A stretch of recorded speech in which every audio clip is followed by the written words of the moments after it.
We're settled in, Paul. We're ready. Well, this is my first time. Yeah, I think Just really, ignore all of just this. ignore all of these pieces of technology and pretend they don't That microphone in exist. your face is just not there. Yeah.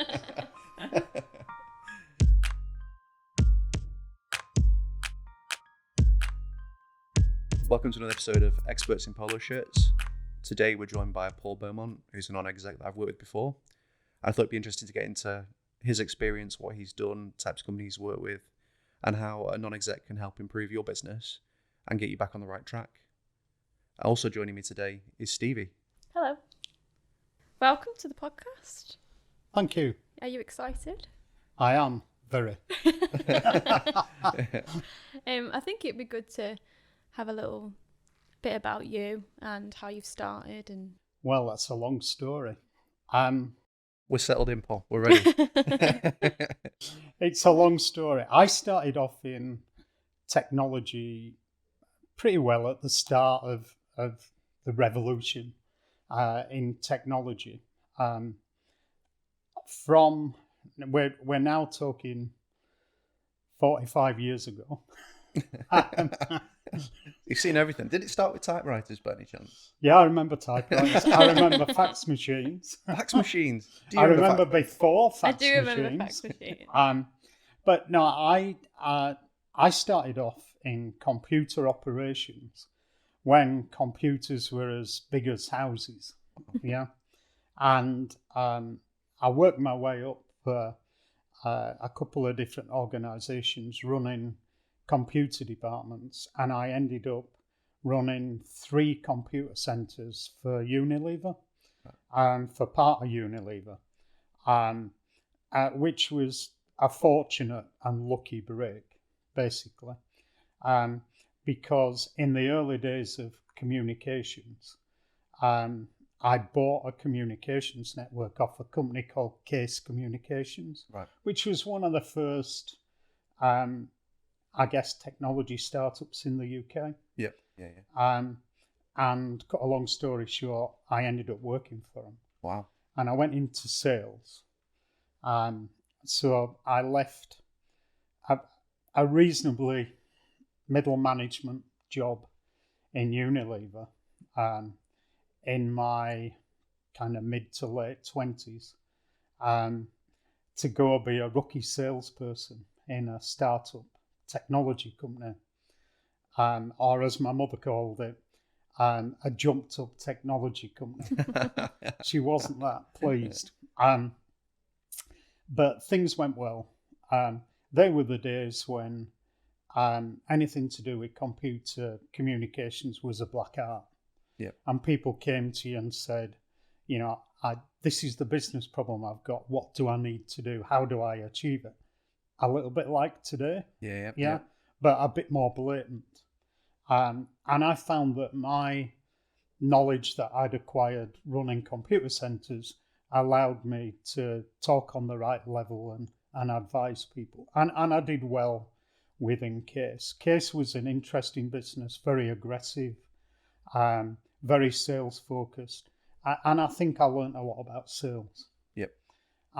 From Case Communications, I ended up going to a Canadian company early days for me, but I went to a company called Gandalf Technologies, which was Great a Canadian company. Fantastic. Great name, and that's where it came from. The guy that started the business was a Tolkien freak, and British guy. Couldn't fund his business in the UK, went to Canada, and they basically said, where do you want us to build your factory? Right. Wow. So it became a Canadian company, but the largest market they had was Europe. The largest market in Europe was the UK, and the UK was in trouble. From a sales point of view, they were trying to move from an indirect model to a direct model and had made a mess of it. Yeah. You know what it's like when you're trying to do something like that. The direct and indirect people are fighting in the marketplace. Typically, the direct guy wins it because he gives more discount. And then the channel says, if you don't compensate me for the money I would have made on that, then we're going to use somebody else. Yeah, and everything's up a mess and everyone's upset about it. It is, and at the end of the day, the company that's supplying, in this case Gandalf, didn't make any profit on it because they were paying commissions and left, right and centre. So, cut a long story short, they had a problem. I went as sales director, sorted out their problems, and that really established me as someone that could deal with, the sales issues anyway. My success at Gandalf back in 1990, I ended up as MD of the company. So one day I was a sales director running, a sales team of probably a dozen people. I went to work the next day and I had R&D working for me, manufacturing and, scary. A lot to learn overnight then. But that went well. Shortly after that, I ended up as European MD. Shortly after that, I moved to Canada for 2.5 years and basically ran sales, marketing and service globally. Did you enjoy living in Canada? Canada was great, apart from the weather. It's freezing. Is it freezing all the time? It's not. I lived in Ottawa. The business was based in Nepean. So I lived in Ottawa, and in the summer it's great. I mean, it's 30, 35, 40 sometimes. But in the winter, it's -20. Wow. -25 sometimes. Yeah. And it's a whole different way of life. We're upset that it's -3 at the minute. It's a whole different way of life. Yeah. But Gandalf was great for me because it established me, as someone that could make a difference. Yeah. I came back from there and I became managing director of Motorola's computer communications business. I launched their cable telephony business, and I basically ran a big business across Europe, Middle East and Africa. Wow. But I also joined the European board of Motorola. So from there, I left to do something completely different, and I took a software business that was in really dire straits, turning over 35 million a year and burning 25 million. Wow. I took that business to break even. Then I bought the business off the VC owner. I ran it for another couple of years before an American company made me a very interesting offer for it, shall we say, which is typical.com. Yep, yeah. Typical.com. So the Motorola stuff, was that back when mobile was sort of beginning to peak? It was really interesting because, no, it was actually probably a little bit before that. I remember being because I was on the board, I got involved in the cellular side. And, for example, I remember when we first talked about putting text messaging on phones. Wow. And I remember a conversation in Boston, I think it was, a number of senior people in the business, all sat on the floor talking about what was going to happen in cellular. And one of the questions was, we could put this text thing on phones. No, people use phones for talking on. That will never work. Yeah. Round wheels, they'll never work.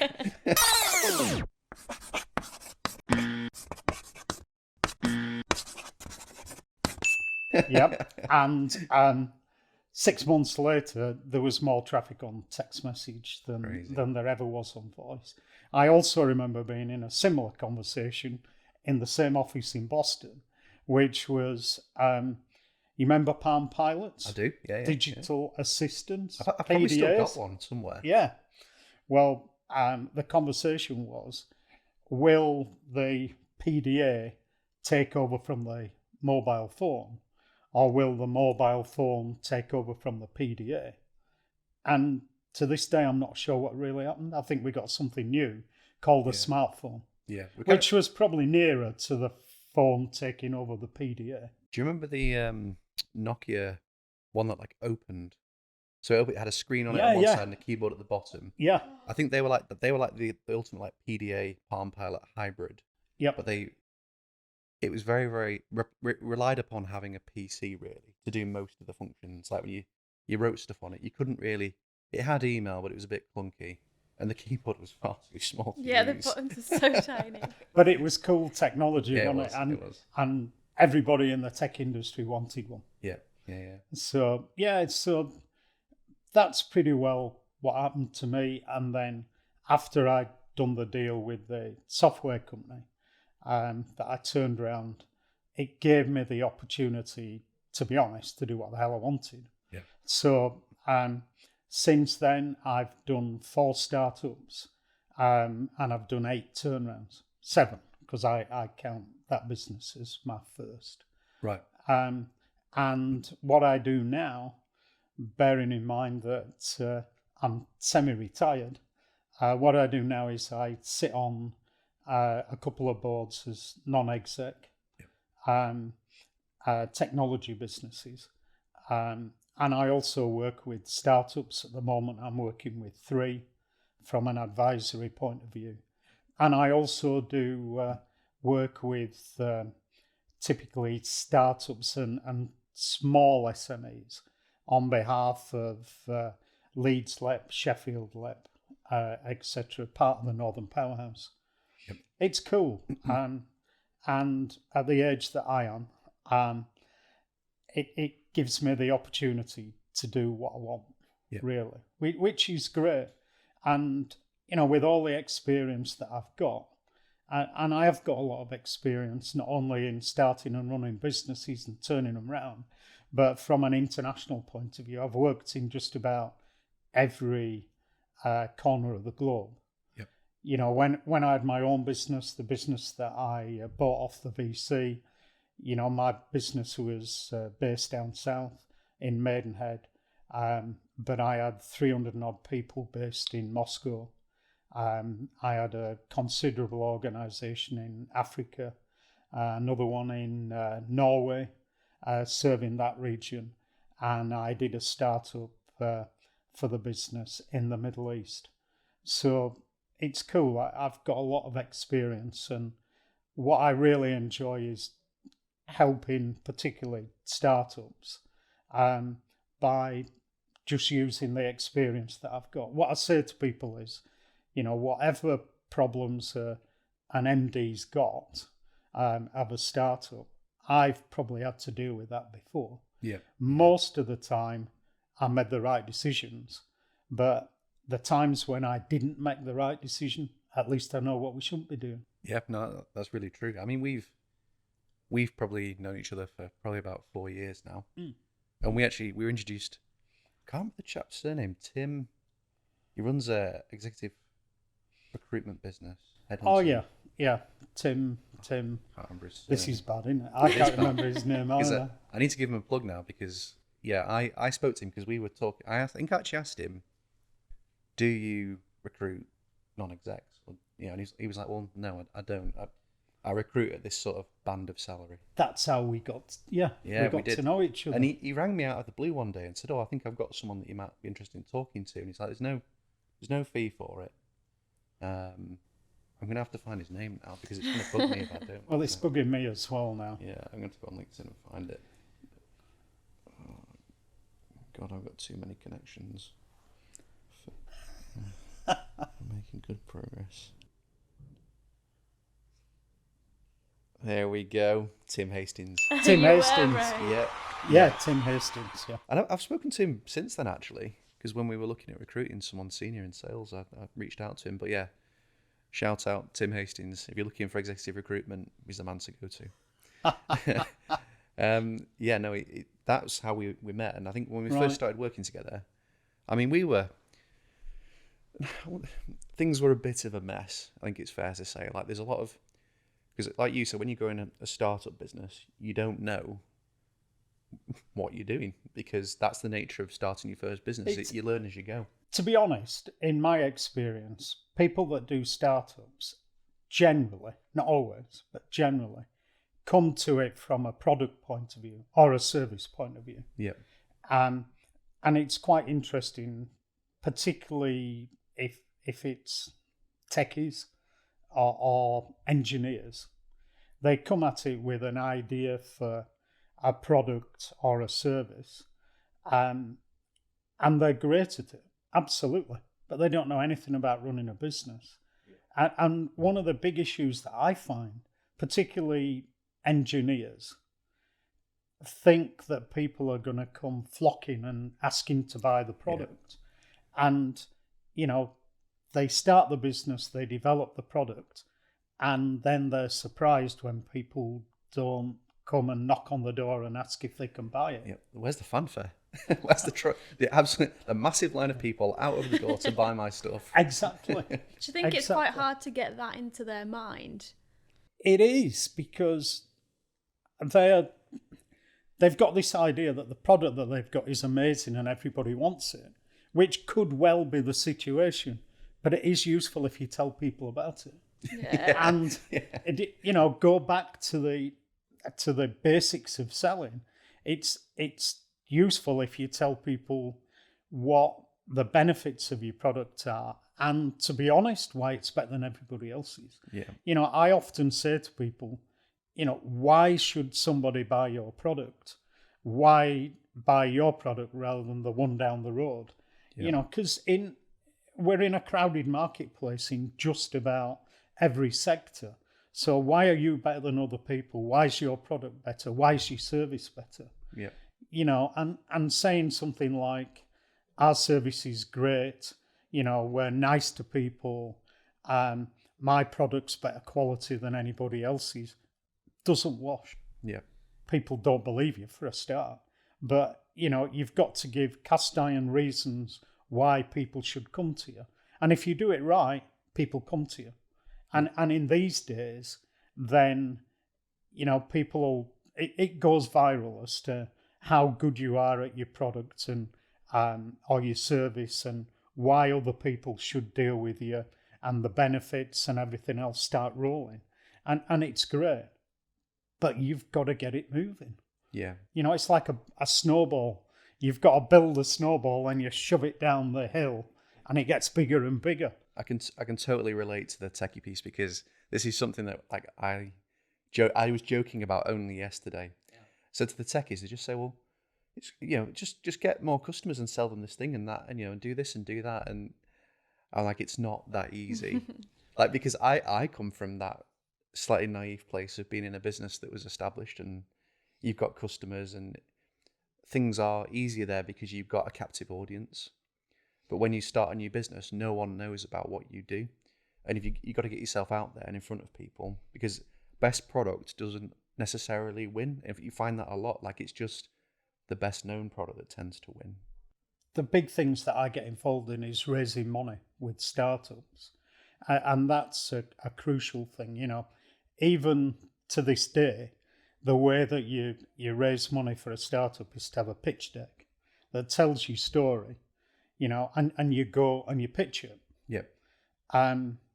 You don't, as one of my recent clients came up with, you don't record a voiceover on a presentation and send it to them, which was what he wanted to do. What you do is you stand in front of them, you pitch, you go through your pitch deck, and basically your enthusiasm, etc., comes out, and that's how you raise money. But a pitch deck for an investment is the biggest sale anybody's ever going to do in their life. Yeah. They've got to sell themselves. You've got to sell your product, and the most important thing is product or service. Why your product or service is better, and why people will come and buy from you. Yeah. And once you've been through that process of writing a pitch deck, to be honest, the information that you're going to use for selling, further down the line kind of comes out of that as well. Yeah. I think in my experience of raising money is that it can be one of the most time consuming and like just wholeheartedly consuming things that you can do, because you have to give it your everything until you get that right offer. And sometimes even when you get an offer, you just can't make it work for the business. And you have to, you're back out on the road trying to raise money That again. must be hard to put loads of effort in, and then it gets to the point where you're like, that's not going to work, and then you have to start again. Yeah. Pitching again for more money. It is, but the worst thing, one of the worst things that you can do is to be pitching for investment and go for the first opportunity to take investment in. You know, it's like anything in business. You know, it's a bit like playing snooker or whatever. You know, you're not interested in, well, you are interested in potting this ball, but the next thing is, where does the ball end up? You know, to line up the next shot. And that's what business is all about, isn't it? You know, we're not a one-trick pony. We're not going for one order. We're going for relationships with customers. We're going for building brands. And we've got to look at the longer term. And think back 3 or 4 years, that's exactly what we did. Yeah. You know, looking at the business, where you wanted to take the business in the future. And, you know, again, there's too many people that are interested in that big order, you know, or raising that piece of cash, but not interested in what happens next. Yeah. You know, building a business is a bit like building a house. If you don't get your foundations right on your house, you've got a major problem. If you don't get your foundations right on your business, by God, you've got a hell of a problem. Yeah.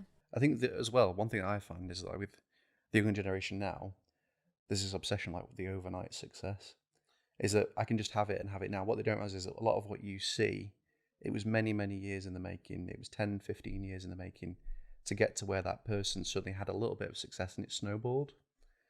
And I find that with some of my younger friends, that actually we start this business, it's going to be great, and it's going to be, 3 years from now, I'll be looking back, it'll be brilliant. There are successes like that, but they're few and far between, is my experience.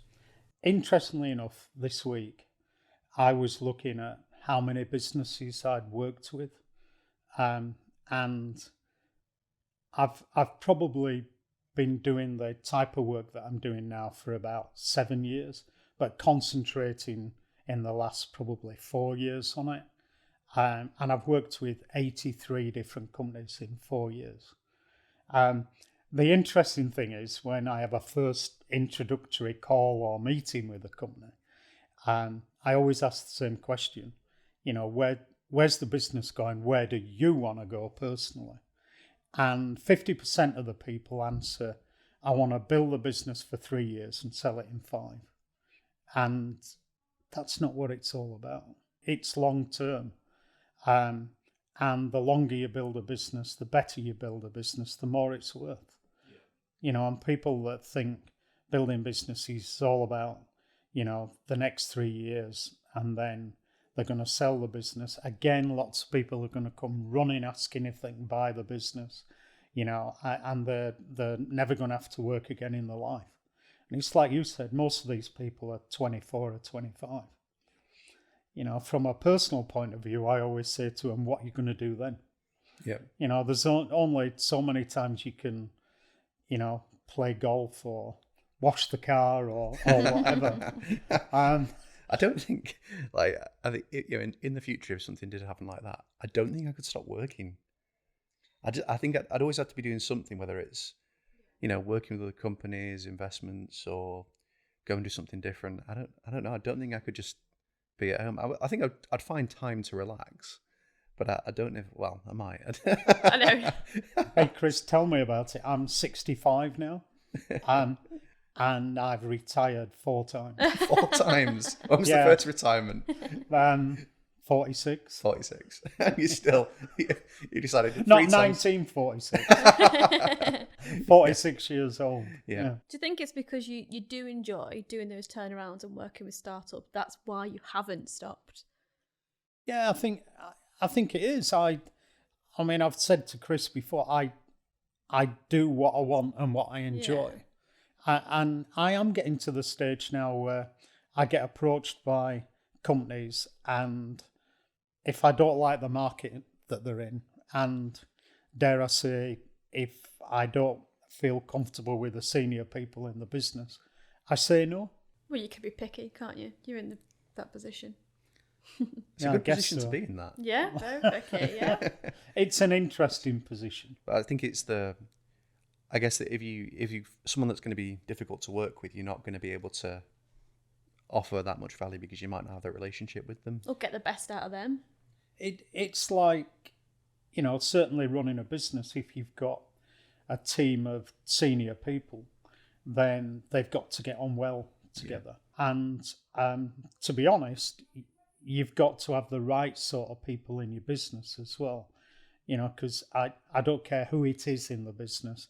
If they don't believe in the culture and don't fit in the culture of the business, then it's not going to work that well. No, and my experience is that those individuals tend to bring other people down. They can impact all the others as well. So, and you tend to find that if you've got someone like that and then they're no longer with you, that actually you get a marked improvement in culture and performance. Yeah, I think when you're recruiting people, obviously, if you're recruiting someone to do a certain job, you need to make sure that they're qualified for it, they've got a track record, and they can do the job. Yeah. But then I think there's a big piece, which is, do they fit in the business? Is this a good cultural fit? Yeah. And again, it's very difficult to turn somebody down who's a great software engineer or whatever because you don't think they'll fit in. But the truth of the matter is that if you make the wrong hire because it's a bad cultural fit, you'll upset the other people that work for you, or certainly work directly with the individual, and they're not going to be comfortable and they're going to go. Yeah, and I've got experience of that, so I can totally relate, and yeah, I completely agree. I think we all have. I've got lots of experience of it. You learn by almost your mistakes. Yeah. But the one thing that I say is the one thing you can't teach people is experience. Yeah, it's really true. I said exactly the same thing yesterday when we were talking about recruitment here. Someone asked me, well, should we hire in tech? I said, well, I don't think we're ready for a graduate yet because that experience, you can't teach it. And you need that balance of people that can support those more junior roles if you are going to hire juniors. Yeah, I think hiring apprentices, young people is fabulous. I'm a massive believer in hiring young talent, training people, giving kids a chance. And as you develop them, I think you get great employees and great senior people in the business further downstream. But it is a big investment from both sides. Yeah. I'm a massive believer in promoting from within a business. Yep. I think it's better for everybody. I've got friends that run businesses, some of them quite big businesses, and they believe in recruiting from the outside when they're bringing senior people in. But what does that look like to the people in the business? Yeah. And those people in the business might have 10 years, 12 years invested in the business, and they've got experience, 10 or 12 years experience, often from the bottom up on customers, marketplace, products, and they're just comfortable with it all. Why throw that away and bring somebody in who has, a different culture, knows different products, different customers, etc.? It's an interesting one. I also think that you need to bring new blood in every so often. But, I'm a big believer in promoting from within and also nurturing staff. In terms of the businesses that you've worked with, is there ever like a common sort of inflection point where something happens and you see that the businesses transform as a result of that change? Is there 1 to 3 things that you could identify that have a significant impact in business performance? One of the key things in businesses is, when a business is a startup, You'll recognise this. You know, the people that start a business do everything, and you are the business. You know, you make the tea, but you visit the customers, you implement the systems, you project manage it, you do everything, which is all about being a startup.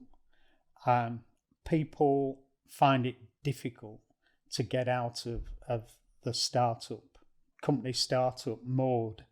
And I don't want to talk about any companies in particular that I've worked with, but I've been to companies, £8 million turnover manufacturing company, manufacturing 50p products they sell 50p that sell for £1 in the shops, and £8 million business with sort of sub 20 employees, good business, and they all reported to the founder of the business. Wow. And that is not uncommon.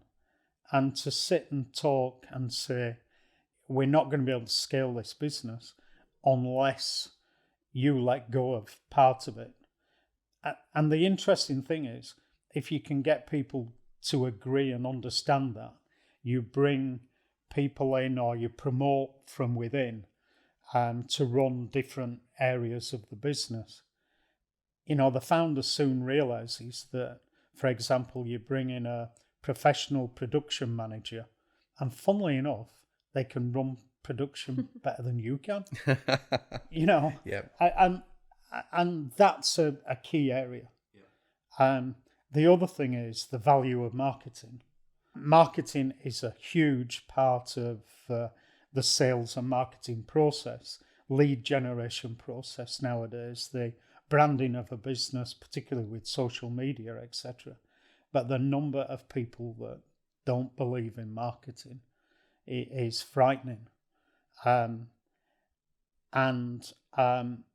Once the belief in marketing clicks in, then that's a game changer for people. You know, the other thing is that I don't want to talk about sales or marketing too much, but, you know, salespeople, they're those jack the lads that, you know, come into a business for 18 months, then they're off somewhere else, you know, and they can talk the talk and that's it. That's not true. It used to be true at one stage, but, you know, you need to invest in salespeople. They need to be here for the long term. And nowadays you sell differently, don't you? Yeah. And that's the other thing. The old joke about salespeople. You know, if a salesman can talk the hind leg off a donkey, he's a great salesman. But as we all know, it's all about listening, finding out what the customer wants, and meeting that requirement. Yeah, and I think as like in technical businesses, you tend to find that the technical founders, there's that sort of like us and them relationship with sales, and I think I explain to people like it's the oxygen, like in that Maslow's hierarchy of needs, sales is your oxygen. Without it, you're not going to have a business in 12, 18, 24 months, whatever it might be. Everybody in a business has got a part to play in it. If you look back 20, 30 years in a business, you know, you used to walk into a business and there was reception with, you know, typically a lady on reception. And at that stage, she's the most important person in the business, because if she deals with your new prospect that's coming in for a meeting, if she deals with him the right way, friendly, etc., then surprisingly, it's a great business. The prospect thinks, what a lovely business, you know, I can do business with them. If she's cold, unhelpful, you know, then all of a sudden, I don't want to do business with these people. And I've not met the senior people in the business. I don't know that much about the product, but I just know I don't want to deal with them.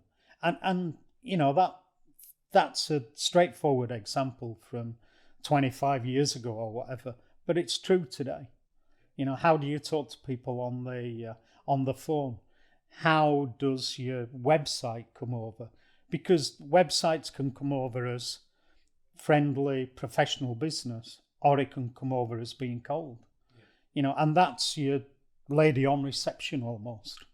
Yeah, and I guess that's how things change. And that first impression now is not the person that you meet in that traditional event where you walk through the door.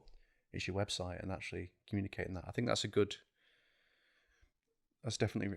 I mean, we've spent a lot of time. Stevie will tell you, we've had some absolute stinking days talking about messaging for the website and going round and round in our corporate sort of company story. But like you say, it's so important, isn't it? It is, yeah. We get it right. And social media is important because, for me, people look at social media, they see the product or service they want, but they understand the culture of the business as well from social media. And then the next thing they do is look at your website. The way that you talk on social media and not push people, but invite people to go to the website, and then what they see on the website, and then the important thing is, have we done enough that they want to talk to us and they want to fill the contact form in, or dare I even say, pick up the phone and talk to us? And the number of businesses, particularly young businesses, that don't understand that, and the rubbish that they put on social media. They don't realise how much damage they're doing to the business by putting stupid things on social media.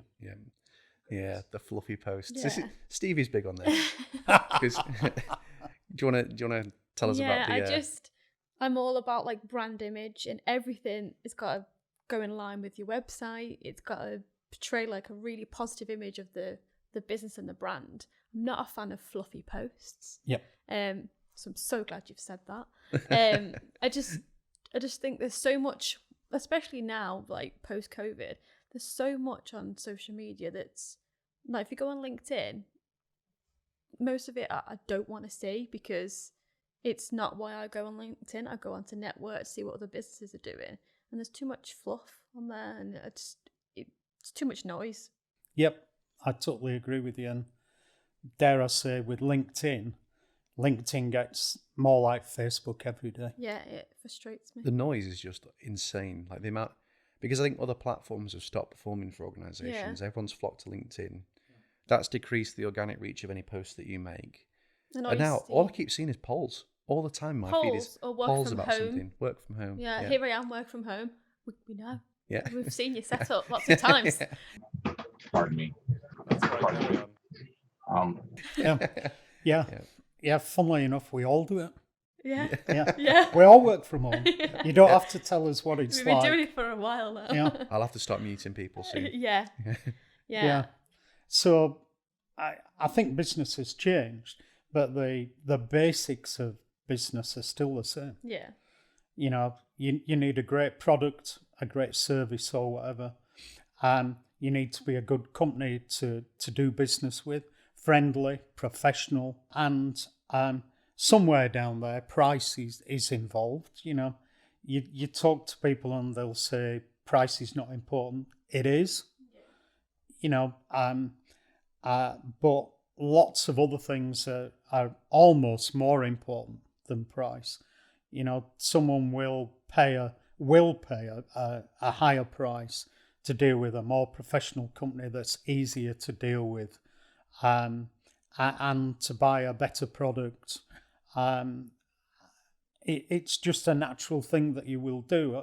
Otherwise, we'd all be driving the cheapest cars that you could think of. Do you think price is like more significant depending which business you've worked with, like the manufacturing where they sell things 50p a pound? Like price, I guess, is quite important to the retailers that they're supplying, but with technology, when it's service and like data and things that are really important, do you think people will pay a higher price? Yeah, people will pay a higher price.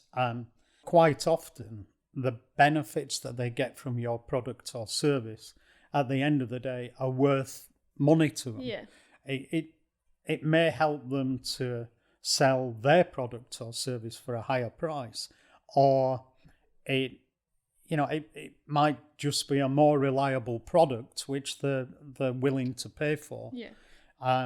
But it's up to us as the business that are selling the products to explain to people why our products or services are better, why the return on their investment's better. Yeah. Because at the end of the day, somebody running a business or a finance officer, chief finance officer in a big business should be looking for return on investment. Yeah. And generally, they should be making a decision to go with the product or service, buy the product or service that gives them the better return on investment. Yeah. And it's not their job to find out how they get the best return on investment. Yeah. It's our job to tell them how our product or service can give them the best return on investment. There's a fine line, particularly in technology, where we need to be explaining to customers. If you look at new products and the way that technology changes, there's a certain amount of the customer telling us what they want and they need. But when technology is changing so quickly, there's a school of thought that says the customer doesn't necessarily know what they want because they don't know what's available. So it's up to us to say this new piece of technology that does things differently ultimately gives you a better return on investment. Yeah. Because, and we need to explain things, don't we, in their language that they understand, not super techie language that half the time even people that are in technology don't understand. That's another thing that really, really annoys me in the technology world.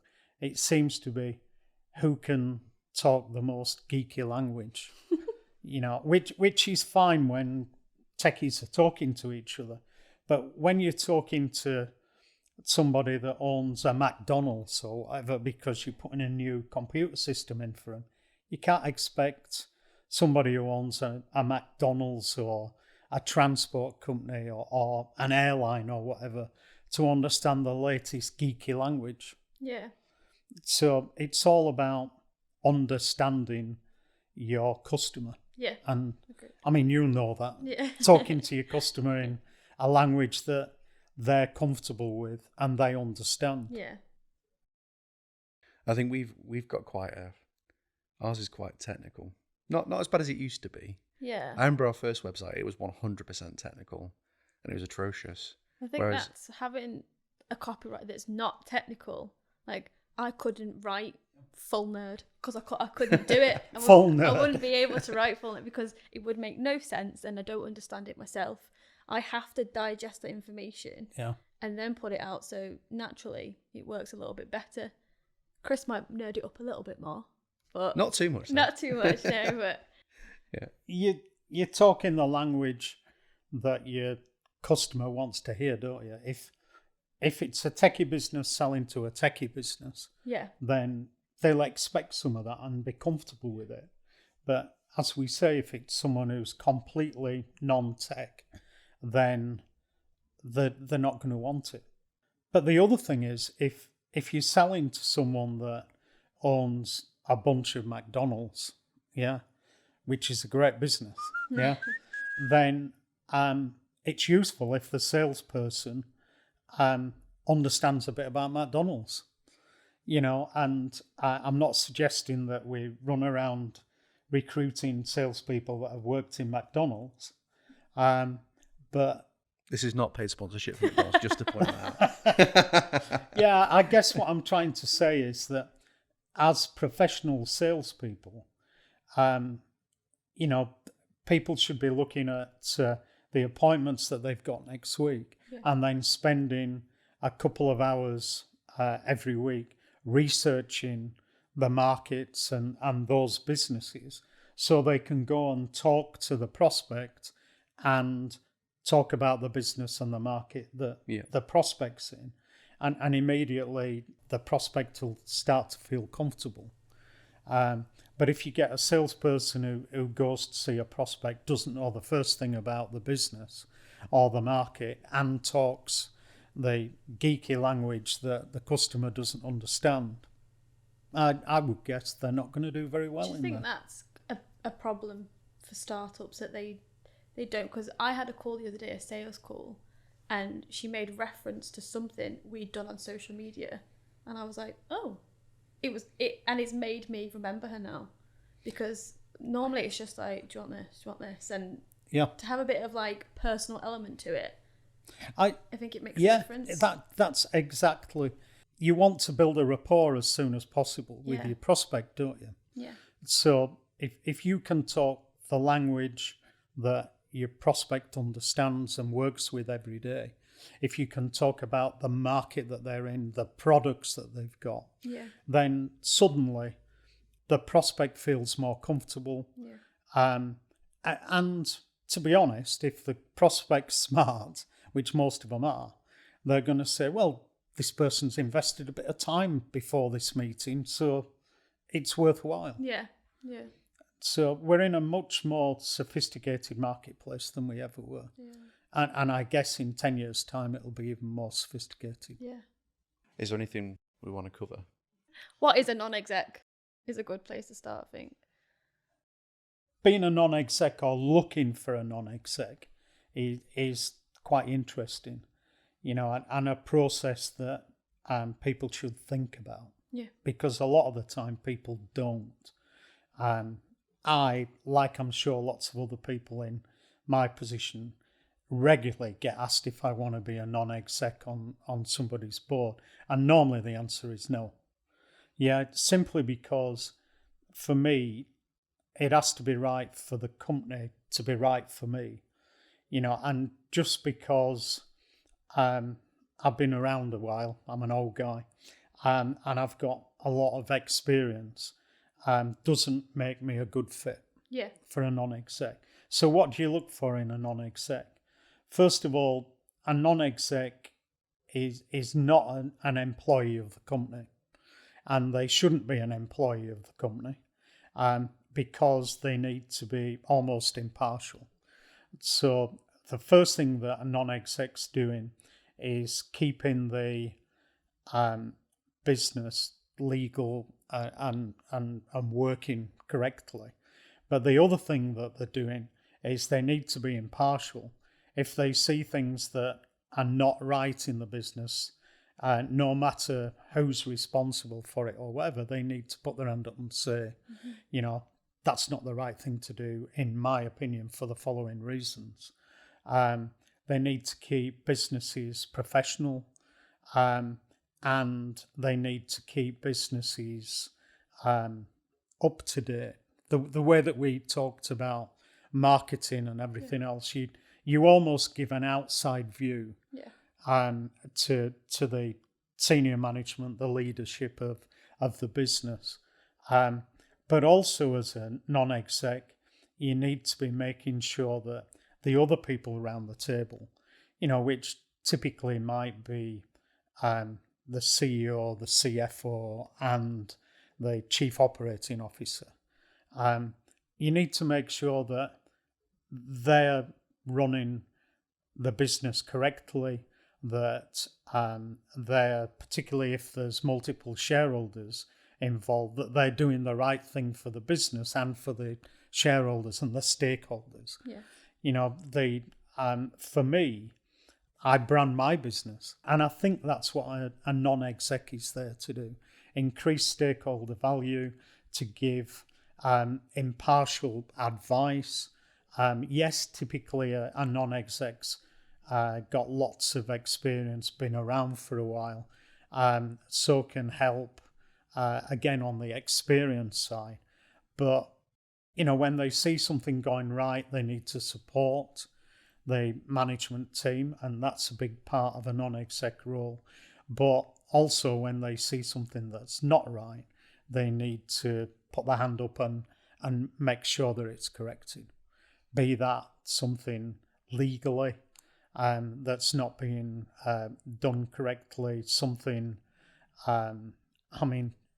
you've only got to look at some of the racism sort of issues now. I've seen those in companies, and they've got to be stopped. Look at some of the repercussions from those. Yeah. So I think a non-exec has got an impartial role to play. They've got a guardian, safeguarding type role to play. And then the other thing that a non-exec has got to play is somebody that's been in the industry for 25, 30, 40 years or whatever has got a lot of experience in the industry. Yeah. So it's an interesting role. You've got to wear lots of different hats. But the other thing I would say from a non-exec, I've run boards and had non-execs on it that have been absolutely great. But I've also had non-execs on a board that turn up at the board meeting and they've not read any board papers. Oh. And I've also, interestingly, had non-execs that have supported the CEO in particular 110%. And particularly when I was CEO, I've had non-execs that have supported me, told me wonderful things about what I'm doing, etc., when I now realise I was doing the wrong thing. Yeah. And I want a non-exec that says to me, that's an interesting idea, Paul, but have you thought of this? Have you thought of that? I don't think that'll work. I think you're doing the wrong thing, guy. Yeah. Yeah, this is what you should be doing. And I have had non-execs that I'd come up with sometimes some interesting ideas and they'd support me 110%.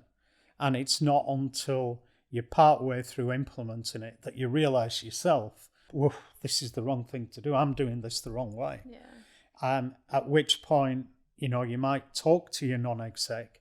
And, I had one guy that would, a number of times, has said to me, yeah, well, I didn't think it was the right thing, but I didn't want to interfere. The job of a non-exec is to not interfere, but to point out what, in your view, works and doesn't work.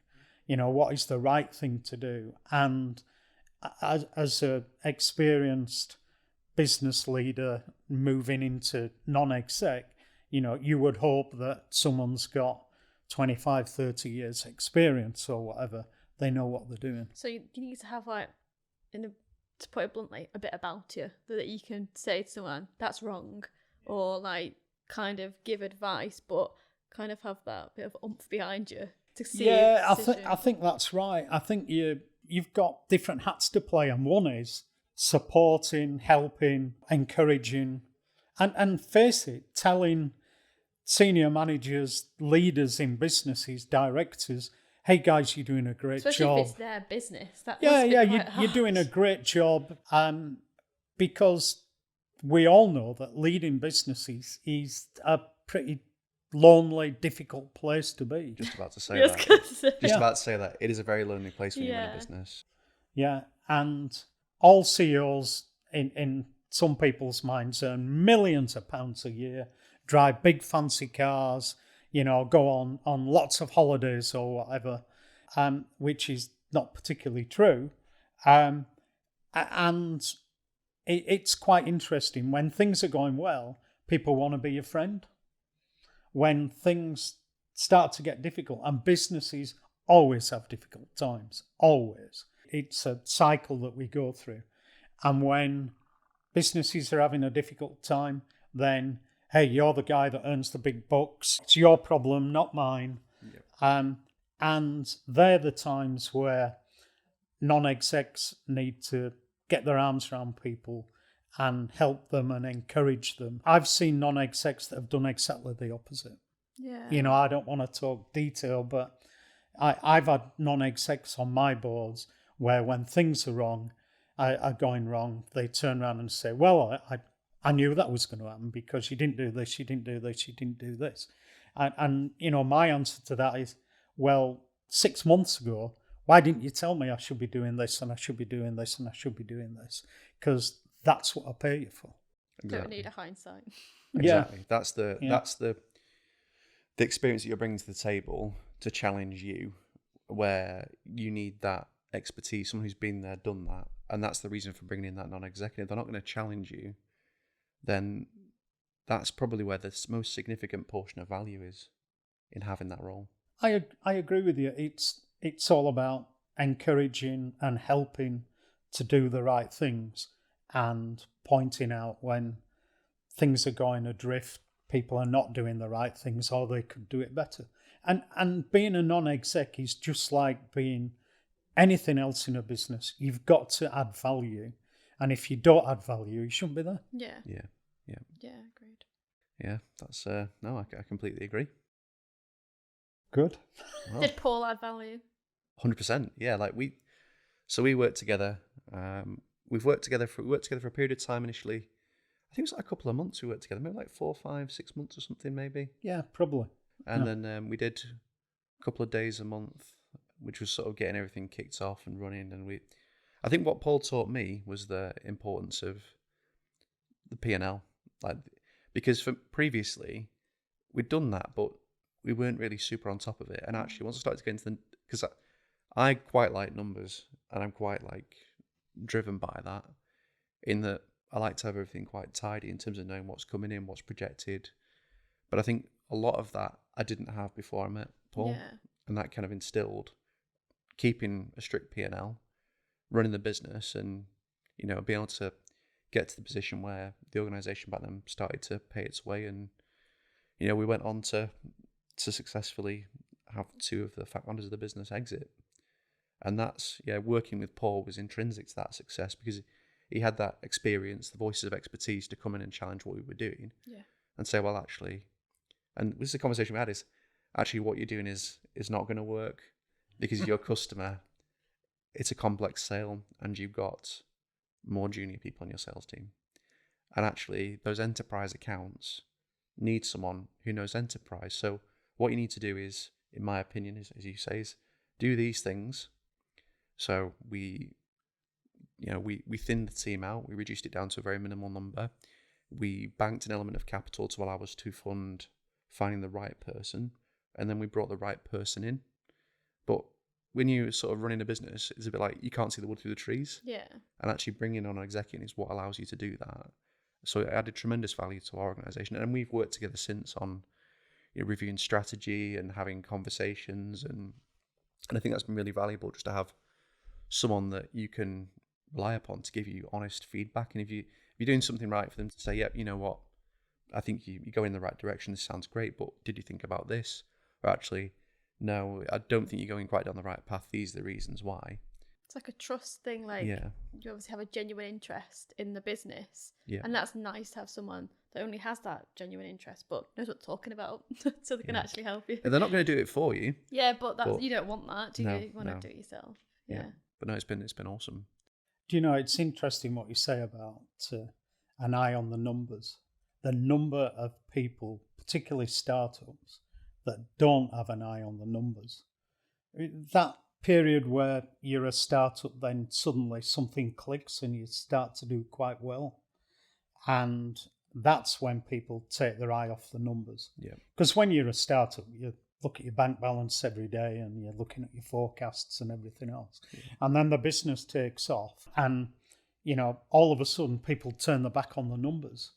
And I've talked to more than one business leader, and I've said, how's your sales going for the year? And they've said, oh, don't know. And I said, well, don't you do management accounts at the end of each month? Don't you know what you've sold? No, I don't bother looking at it.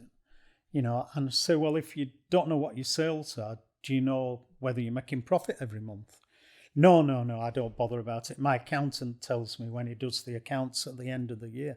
Now, that's unbelievable. Yeah, that's crazy. But I've had it happen more than once. Yeah. And I've pointed out to people that, if something's going wrong now and the end of the year is not till 10 months away, won't it be useful to know about it now so you can fix it? Yeah, because it's the expression that I like, is you could drive it off the cliff and leave no skid marks. Yeah, great. Because 10 months later, you might have a serious cash flow problem that you can't turn around. Yeah. Yeah. And no one will ever lend you money when you need it. And if they do, it'll be at onerous terms. Exactly. When you need money, it's not available. When you don't need it, everybody wants to lend you. Yeah, so true. Yeah. Good. Cool. Thanks for joining us today on another episode of Experts in Polo Shirts. We'll leave Paul's details in the comments box below in case you want to get in touch with him. You can also find him on LinkedIn. If you liked today's episode, please leave a comment, rate the podcast. It really helps us.